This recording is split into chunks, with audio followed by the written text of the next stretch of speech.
Hello बच्चों, हम क्या पढ़ रहे हैं? क्लास 10th का फिजिक्स, जिसमें हम पढ़ रहे हैं प्रकाश। हमने क्या क्या देख लिया है? प्रकाश को देख लिया है, प्रकाश के परावर्तन को देख लिया है। तो इसी कड़ी में आज हम देखेंगे प्रतिबिंब। प्रतिबिंब क्या होता है देखते हैं, आइए। प्रतिबिंब क्या होता है? वस्तु के किसी बिंदु से चलने वाली प्रकाश की किरणें, वस्तु के किसी बिंदु से चलने वाली प्रकाश की किरणें परावर्तन या अपवर्तन के पश्चात जिस बिंदु पर मिलती हैं या मिलती हुई प्रतीत होती हैं, मिलती हैं या मिलती हुई प्रतीत होती हैं, तो उस बिंदु को प्रथम बिंदु का क्या कहते हैं? प्रतिबिंब कहते हैं। मतलब क्या? प्रतिबिंब की परिभाषा क्या हो गई? वस्तु के किसी बिंदु से चलने वाली प्रकाश की किरणें परावर्तन या अपवर्तन के पश्चात जिस बिंदु पर मिलती हैं या मिलती हुई प्रतीत होती हैं, तो उस बिंदु को पहले बिंदु का क्या कहते हैं? प्रतिबिंब। पहला बिंदु मतलब जहां से प्रकाश की किरणें चली, और दूसरा बिंदु मतलब जहां पे प्रकाश की किरणें मिली हैं। परावर्तन के बाद या तो मिलती हैं या तो मिलती हुई प्रतीत होती हैं, मतलब एक्चुअल में मिलती नहीं है, बस आभास होता है उसका हमको कि किरणें यहाँ पे मिल रही हैं। ठीक है, तो प्रतिबिंब कितने प्रकार के होते हैं? प्रतिबिंब दो प्रकार के होते हैं।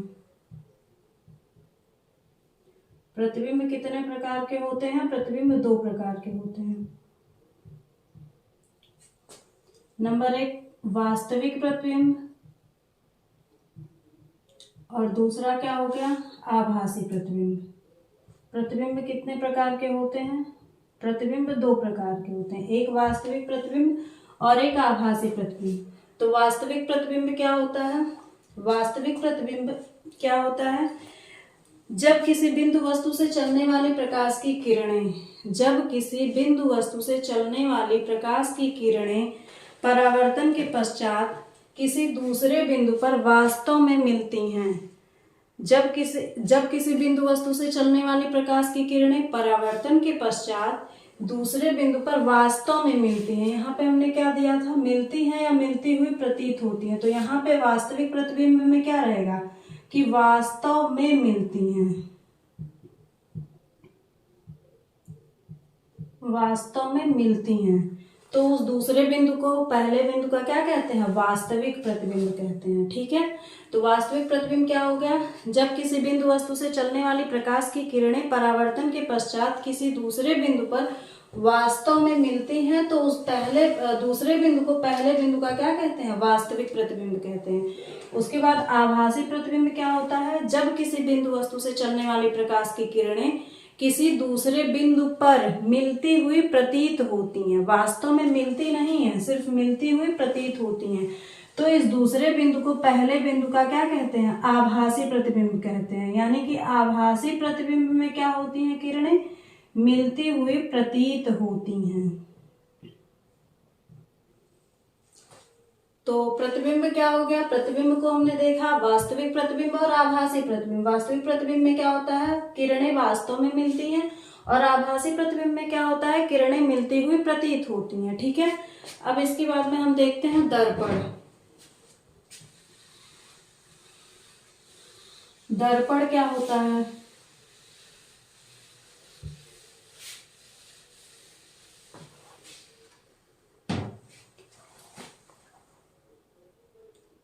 दर्पण यदि किसी चिकने या पालिशदार तल के एक पृष्ठ पर कलई अथवा लाल ऑक्साइड का लेप कर दिया जाए जिससे उसका दूसरा पृष्ठ परावर्तक हो जाए, तो इस संचय को या इस सिस्टम को हम क्या कहेंगे? दर्पण कहेंगे। दर्पण क्या होता है कि यदि किसी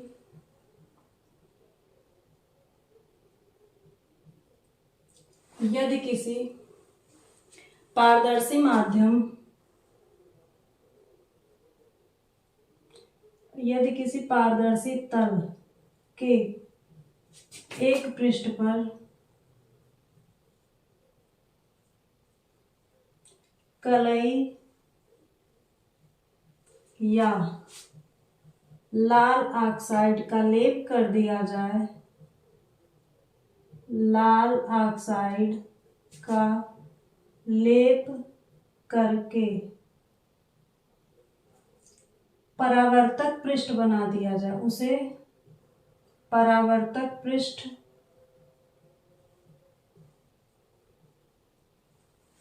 बना दिया जाए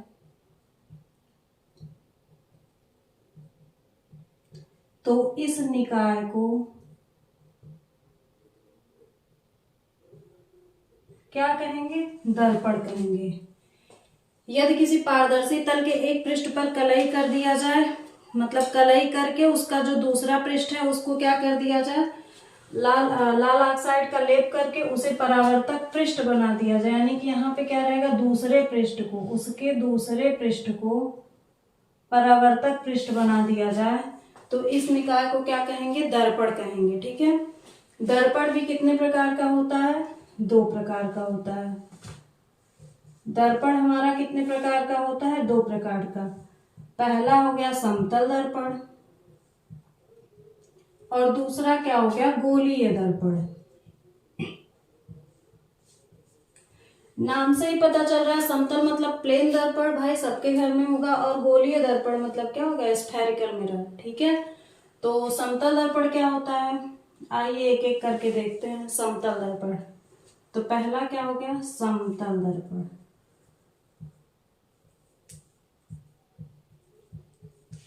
हमको क्या करना है?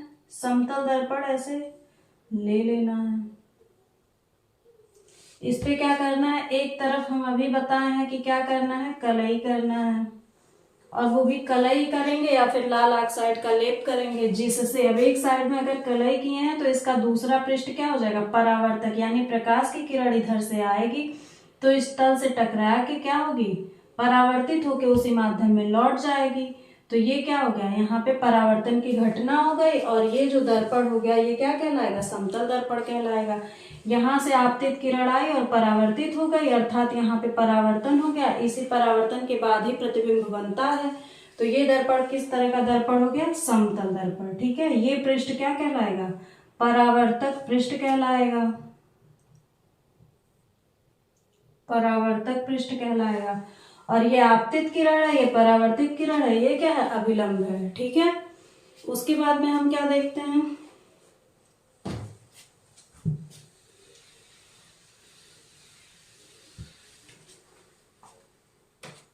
समतल दर्पण द्वारा अगर कोई प्रतिबिंब बन रहा है तो उसके क्या गुण होते हैं? मतलब अगर समतल दर्पण द्वारा बने प्रतिबिंब का गुण, समतल दर्पण द्वारा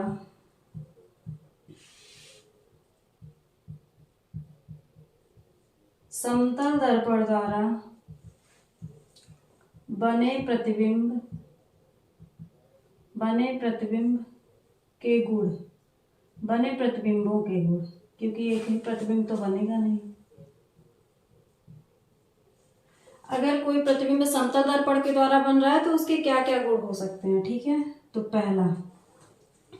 पहला गुण ही क्या हो जाएगा कि समतल दर्पण में कैसा प्रतिबिंब बनता है? सीधा बनता है और आभासी प्रतिबिंब बनता है। हमेशा एक चीज याद रखिएगा कि अगर कोई प्रतिबिंब सीधा बन रहा है तो वो आभासी ही होगा। अगर कहा जाए कि ये प्रतिबिंब आभासी है तो आप समझ जाएंगे कि वो सीधा होगा। ठीक है। तो समतल दर्पण द्वारा कैसा प्रतिबिंब बनता है? हमेशा आभासी, सदैव आभासी तथा सीधा। जो आभासी होगा वो सीधा होगा ही होगा। ठीक है। तो समतल दर्पण द्वारा बने प्रतिबिंब का एक गुण ये होता है कि समतल दर्पण द्वारा जो भी प्रतिबिंब बनता है वो क्या होता है? आभासी होता है तथा सीधा होता है। ठीक है। उसके बाद में क्या होता है कि समतल दर्पण द्वारा बने प्रतिबिंब का जो आकार होता है, मतलब कि समतल दर्पण द्वारा जो बना प्रतिबिंब होता है तो प्रतिबिंब का आकार वो किसके बराबर होता है? वस्तु के आकार के बराबर होता है। वस्तु का आकार समतल दर्पण द्वारा बने प्रतिबिंब का जो आकार होता है वो वस्तु के आकार के बराबर होता है, यानी कि समतल दर्पण में उतनी ही लंबाई का प्रतिबिंब बनेगा जितनी लंबाई का क्या होगा? वस्तु होगा। ठीक है। यानी वस्तु की लंबाई और प्रतिबिंब की लंबाई क्या होगी? दोनों आपस में बराबर होगी। किस दर्पण में? समतल दर्पण में। ठीक है। उसके बाद में क्या होता है? अगला देखते हैं। समतल दर्पण में अगर किसी व्यक्ति को अपना पूर्ण प्रतिबिंब देखना हो, समतल दर्पण में अगर किसी व्यक्ति को अपना पूर्ण प्रतिबिंब देखना हो तो उसके लिए उस व्यक्ति को अपनी लंबाई के आधी लंबाई का क्या करना होगा? समतल दर्पण लेना होगा। ठीक है। तो अगर किसी यच ऊंचाई का व्यक्ति यच ऊंचाई के व्यक्ति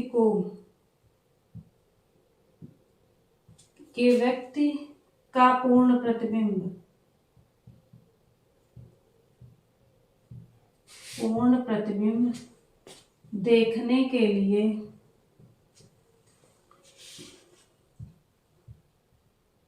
देखने के लिए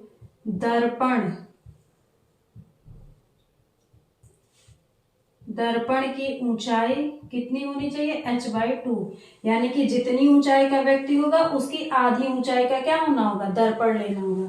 तो यच ऊंचाई के व्यक्ति का पूर्ण प्रतिबिंब देखने के लिए दर्पण की ऊंचाई h/2 होनी चाहिए।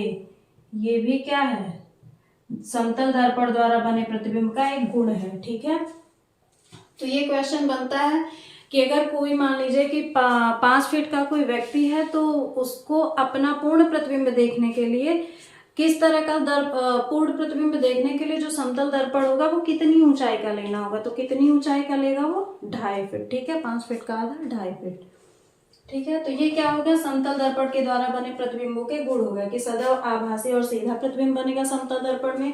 प्रतिबिंब का आकार वस्तु के आकार का बराबर होगा और अगर कोई व्यक्ति है तो उसको अपना पूर्ण प्रतिबिंब देखना है तो उसको क्या होगा, अपनी जो लंबाई है उसकी आधी लंबाई का क्या लेना होगा, समतल दर्पण लेना होगा। ठीक है, और एक चीज और कि समतल दर्पण में जितनी दूरी पे वस्तु होता है प्रतिबिंब भी उतनी ही दूरी पे बनता है। यानी कि अगर आप समतल दर्पण लेंगे, एक तरफ कलई रहेगा तभी प्रतिबिंब बनेगा।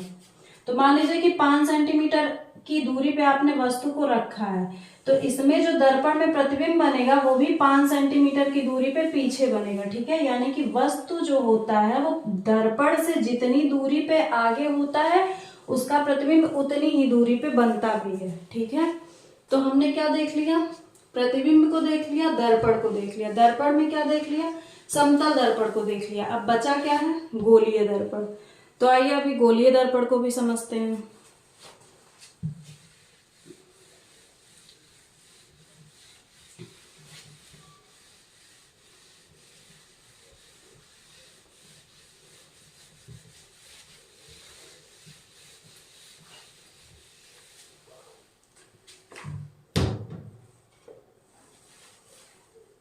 गोलीय दर्पण,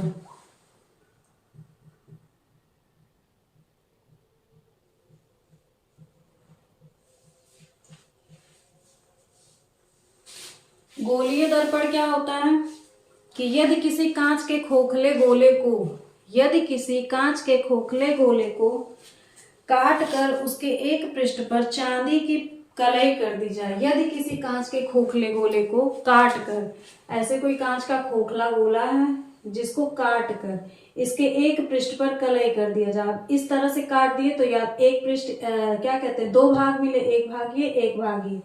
अब इसके एक पृष्ठ पर कलई कर दिया जाए, या तो ऊपर की तरफ कलई कर दें या तो अंदर की तरफ कलई कर दें। ठीक है, एक पृष्ठ पे कलई कर दिया जाए तो उसका जो दूसरा पृष्ठ हो जाएगा वो क्या हो जाएगा, परावर्तक हो जाएगा। ठीक है, दूसरे पृष्ठ को कैसा बना दें, परावर्तक पृष्ठ बना दें। तो इस तरह से जो बना दर्पण होगा वो क्या कहलाएगा, गोलीय दर्पण बनेगा। ठीक है, तो अतः हम गोलीय दर्पण को क्या कह सकते हैं कि गोलीय दर्पण ऐसा दर्पण होता है जिसकी परावर्तक सतह, यानी कि क्या कह सकते हैं, ऐसा दर्पण जिसका परावर्तक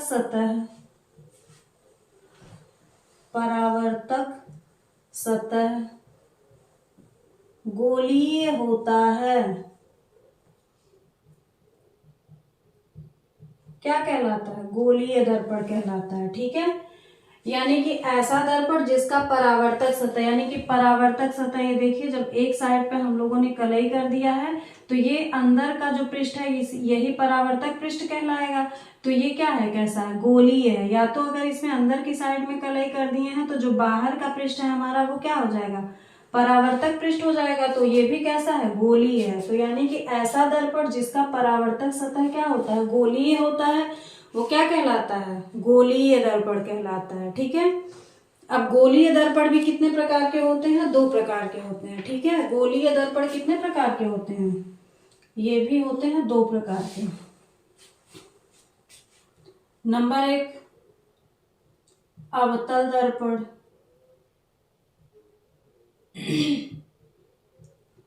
और दूसरा क्या होता है, उत्तल दर्पण।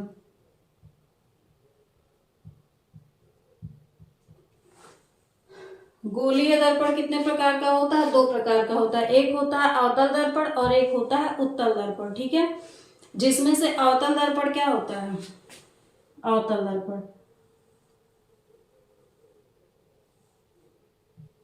अवतल दर्पण क्या होता है कि वह क्या कहते हैं, गोलीय दर्पण का वह भाग, गोलीय दर्पण का वह भाग जिसमें परावर्तन, परावर्तन जो होता है वो कहाँ होता है, दबे हुए भाग से होता है।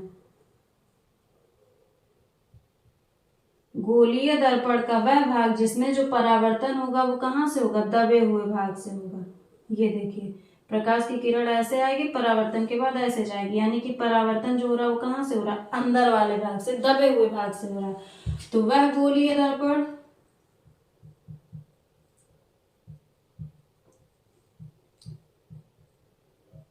जिसमें परावर्तन दबे हुए भाग से होता है, दबे हुए भाग से होता है, क्या कहलाता है, अवतल दर्पण कहलाता है। ठीक, इसका अपोजिट क्या होगा, उत्तल दर्पण होगा। उत्तल दर्पण में क्या होगा, जो परावर्तक पृष्ठ होगा वो क्या होगा, उठा हुआ भाग होगा। इसके नाम से भी पता चल रहा है उत्तल, उत्तल मतलब उठल भी समझ सकते हैं। तो उठे हुए भाग से ऐसे, जब हम इसके भीतरी भाग पे क्या कर देंगे, कलई कर देंगे या क्या करेंगे, चांदी का लेप लगा देंगे, तो क्या होगा, जो परावर्तन की घटना होगी इसके उभरे हुए भाग से होगी, ऐसे प्रकाश आएगा और ऐसे परावर्तित होगा। तो ये कैसा दर्पण कहलाएगा, हमारा उत्तल दर्पण कहलाएगा, ठीक है। और ये कौन सा दर्पण होगा, ये अवतल दर्पण होगा। तो अवतल दर्पण, गोलीय दर्पण क्या होता है, ऐसा दर्पण जिसका परावर्तक सतह क्या होता है, गोलीय होता है। और गोलीय दर्पण क्या होता है, किसी कांच के खोखले गोले का कटा हुआ भाग होता है। तो गोलीय दर्पण किसी कांच के कटे हुए खोखले गोले का भाग होता है, जिसके एक पृष्ठ पे हम क्या कर देते हैं, चांदी की कलई कर देते हैं, और उसके दूसरे पृष्ठ को क्या बना देते हैं, परावर्तक पृष्ठ बना देते हैं। उसके बाद गोलीय दर्पण कितने प्रकार का होगा, दो प्रकार का हो गया। गोलीय दर्पण दो प्रकार के हो गए, एक हो गया अवतल दर्पण और एक हो गया उत्तल दर्पण। जिसमें से अवतल दर्पण क्या होता है, वह गोलीय दर्पण जिसमें जो परावर्तन होता है वो कहाँ से होता है, दबे हुए भाग से, यानी कि अंदर वाले भाग से होता है, वो क्या कहलाता है, हमारा अवतल दर्पण। और उत्तल दर्पण क्या होता है, जिसमें परावर्तन की घटना उठे हुए भाग से होती है, यानी उभरे हुए या बाहरी भाग से होती है, वो क्या कहलाता है, उत्तल दर्पण कहलाता है, ठीक है।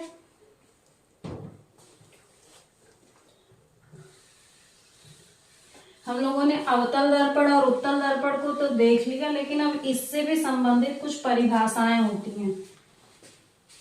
इससे संबंधित परिभाषाएं मतलब क्या,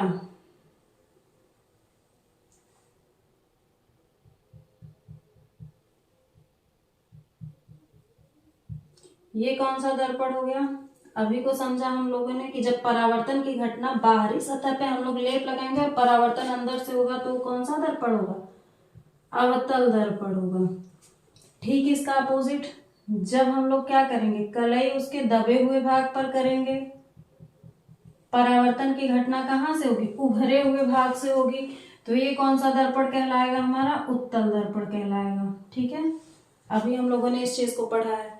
लेकिन अब गोलीय दर्पण में हमने अवतल और उत्तल को पढ़ा, फिर अवतल और उत्तल में भी कुछ परिभाषाएं आती हैं, ठीक है। अवतल दर्पण और उत्तल दर्पण में भी कुछ परिभाषाएं आती हैं, जैसे जैसे क्या होता है कि दर्पण का जो होता है क्या कहते हैं, ध्रुव क्या कहलाता है, दर्पण का ध्रुव।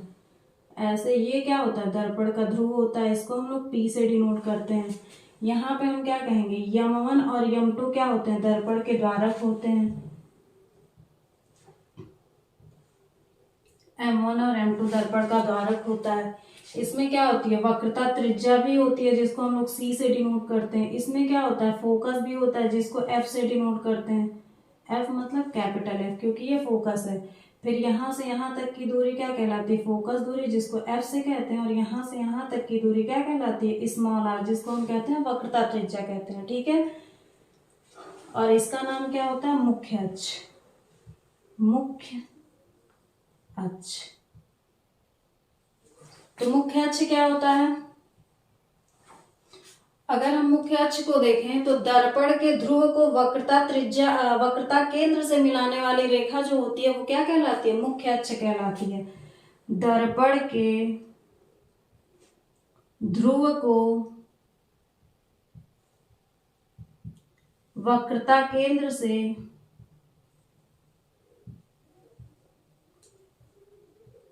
मिलाने वाली रेखा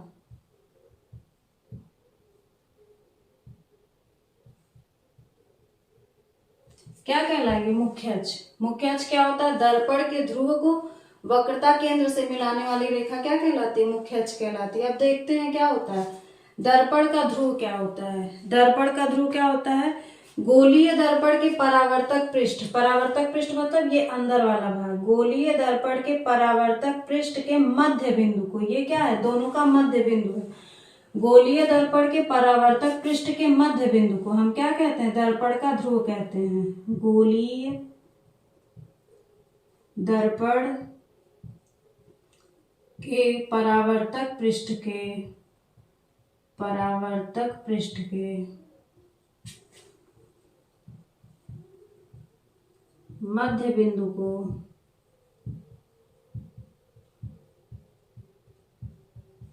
दर्पण का ध्रुव कहते हैं। और ध्रुव को हम लोग किससे प्रदर्शित करते हैं? पी से, कैपिटल पी से। ठीक है, ध्रुव को हम लोग किससे प्रदर्शित करते हैं? कैपिटल पी से। तो दर्पण का ध्रुव क्या होता है? गोलीय यहाँ पे अवतल नहीं दे रहा, अवतल। गोलीय दर्पण के परावर्तक पृष्ठ के मध्य बिंदु को क्या कहते हैं? दर्पण का ध्रुव कहते हैं। उसके बाद नेक्स्ट क्या देखते हैं? मुख्य अक्ष तो देख ही लिए कि ध्रुव को वक्रता केंद्र से मिलाने वाली रेखा क्या कहलाती है? मुख्य अक्ष कहलाती है। ठीक है, उसके बाद में देखते हैं क्या कि वक्रता त्रिज्या क्या होती है। तो मुख्य अक्ष से वक्रता केंद्र के बीच की दूरी को, मुख्य अक्ष से वक्रता त्रिज्या क्या होता है?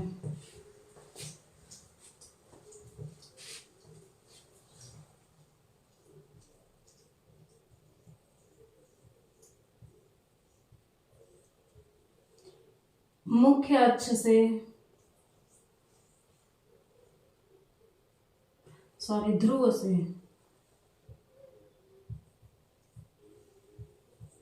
ध्रुव से वक्रता केंद्र के बीच की दूरी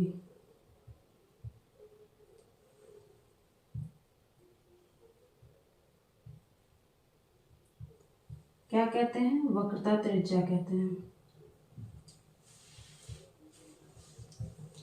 वक्रता त्रिज्या को किससे डिनोट करते हैं? स्मॉल आर से। ठीक है, वक्रता त्रिज्या को किससे प्रदर्शित करते हैं? स्मॉल आर से। अब उसके बाद क्या देखते हैं? वक्रता केंद्र। ठीक है, वक्रता केंद्र क्या होता है? गोलीय दर्पण का परावर्तक पृष्ठ, गोलीय दर्पण का परावर्तक पृष्ठ क्या देखते हैं? वक्रता केंद्र, ये कैपिटल सी।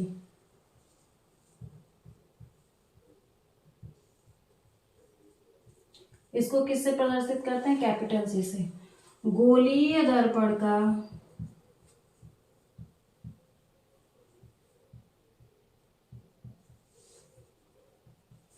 परावर्तक पृष्ठ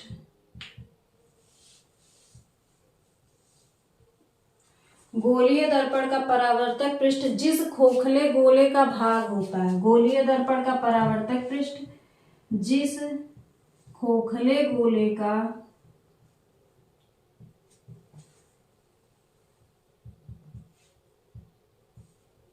भाग होता है,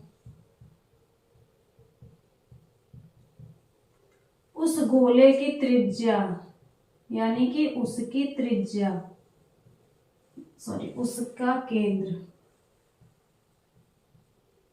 त्रिज्या तो वक्रता त्रिज्या हो गई, उसका केंद्र क्या कहलाता है? वक्रता केंद्र कहलाता है।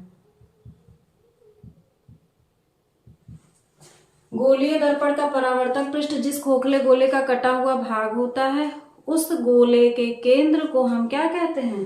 वक्रता केंद्र कहते हैं। ठीक है, तो वक्रता केंद्र समझ में आया क्या होता है? गोलीय दर्पण का परावर्तक पृष्ठ जिस खोखले गोले का भाग होता है उसके केंद्र को हम क्या कहते हैं? वक्रता केंद्र कहते हैं। उसके बाद क्या देखते हैं हम लोग? दर्पण का द्वारक। दर्पण का द्वारक क्या है? M1 M2 है। दर्पण का परावर्तक पृष्ठ जिस गोले का भाग होता है उसके व्यास को हम लोग क्या कहते हैं? दर्पण का द्वारक। यहाँ पे द्वारक क्या है? द्वारक को हम लोग किससे लिखें? M1 और M2। M1 M2 क्या हो गया? द्वारक। तो क्या कहेंगे? दर्पण का परावर्तक पृष्ठ जिस गोले का भाग होता है उस गोले के व्यास को हम क्या कहते हैं? दर्पण का द्वारक कहते हैं। ठीक है, उसके बाद क्या देखते हैं? मुख्य फोकस। दर्पण में हमको क्या देखना है? मुख्य फोकस। ठीक है, मुख्य फोकस क्या होता है?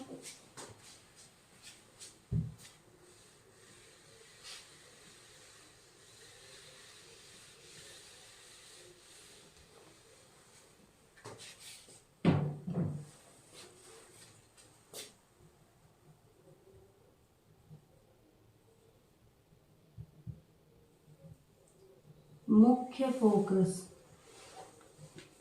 मुख्य फोकस क्या होता है? गोलीय दर्पण के मुख्य अक्ष के समांतर चलने वाली प्रकाश की किरणें परावर्तन के पश्चात मुख्य अक्ष के जिस बिंदु से जाती हैं या जाती हुई प्रतीत होती हैं उस बिंदु को हम क्या कहते हैं? मुख्य फोकस कहते हैं। ठीक है, यानी कि अवतल दर्पण में किरणें जाएंगी। अगर कोई किरण ऐसे मुख्य अक्ष के समांतर जा रही है तो यहाँ पे जब परावर्तन होगा, परावर्तन के पश्चात वो जिस बिंदु से जाएगी, ऐसे किरण आई, परावर्तन के पश्चात वो जिस बिंदु से जाएगी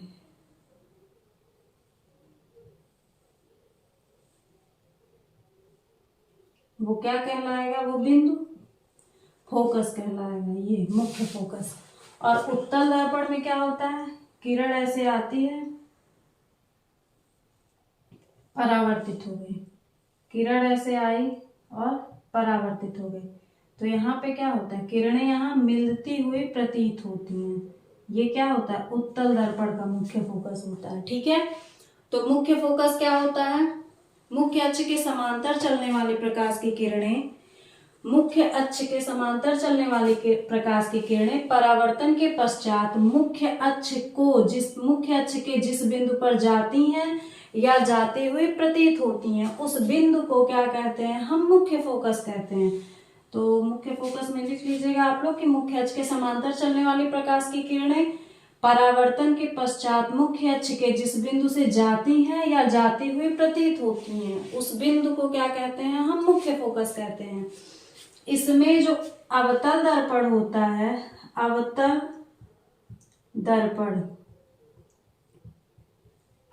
दर्पण में जो किरणें होती हैं वो वास्तव में मुख्य फोकस से होकर जाती हैं। तो इसीलिए जो अवतल दर्पण का फोकस होता है वो कैसा होता है?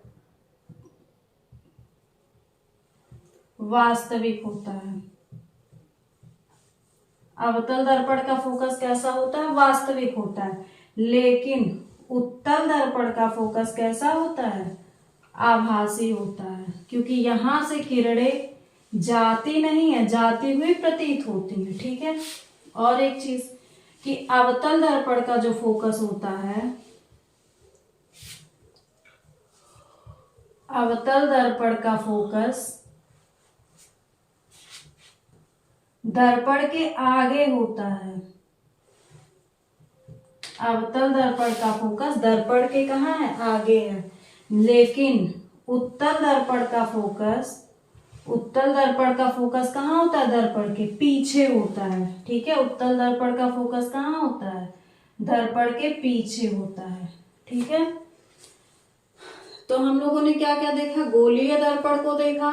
गोलीय दर्पण में भी दो तरह के होते थे। एक होता था उत्तल दर्पण और एक होता था अवतल दर्पण, जिसमें हमने उत्तल दर्पण तथा अवतल दर्पण की परिभाषाओं को भी देखा। ठीक है, उत्तल दर्पण तथा अवतल दर्पण की परिभाषाओं को भी देखा। उसके बाद में उत्तल दर्पण और अवतल दर्पण से संबंधित परिभाषाएं, जैसे हमने क्या देखा? मुख्य अक्ष, मुख्य अक्ष को देखा, ध्रुव देखा, प्रकाशिक के वक्रता त्रिज्या देखा, वक्रता केंद्र देखा, मुख्य फोकस और दर्पण का द्वारक भी देख लिया। ठीक है, इसके बाद में यहाँ पे क्या बचता है, फोकस दूरी।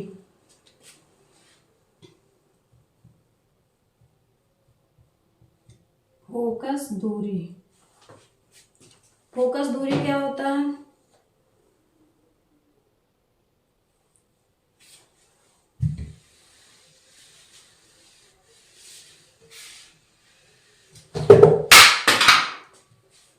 फोकस दूरी क्या होता है, मुख्य अक्ष के ध्रुव तथा फोकस के बीच की दूरी को हम क्या कहते हैं, मुख्य अक्ष के फोकस तथा, फोकस को हम किससे प्रदर्शित करते हैं, कैपिटल एफ से, फोकस तथा ध्रुव, ध्रुव को किससे प्रदर्शित करते हैं, पी से। मुख्य अक्ष के फोकस तथा ध्रुव के बीच की दूरी को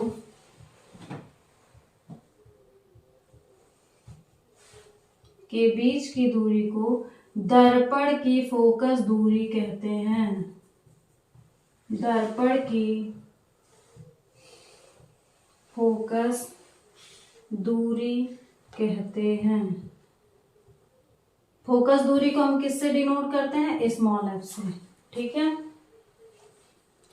तो हम लोगों ने फोकस दूरी को भी देख लिया कि मुख्य अक्ष के फोकस तथा ध्रुव के बीच की दूरी को, मुख्य अक्ष के फोकस तथा ध्रुव के बीच की दूरी को हम क्या कहते हैं, फोकस दूरी कहते हैं। ठीक है, तो फिर ठीक है, आज के लिए बस इतना ही, अगला नेक्स्ट वीडियो में।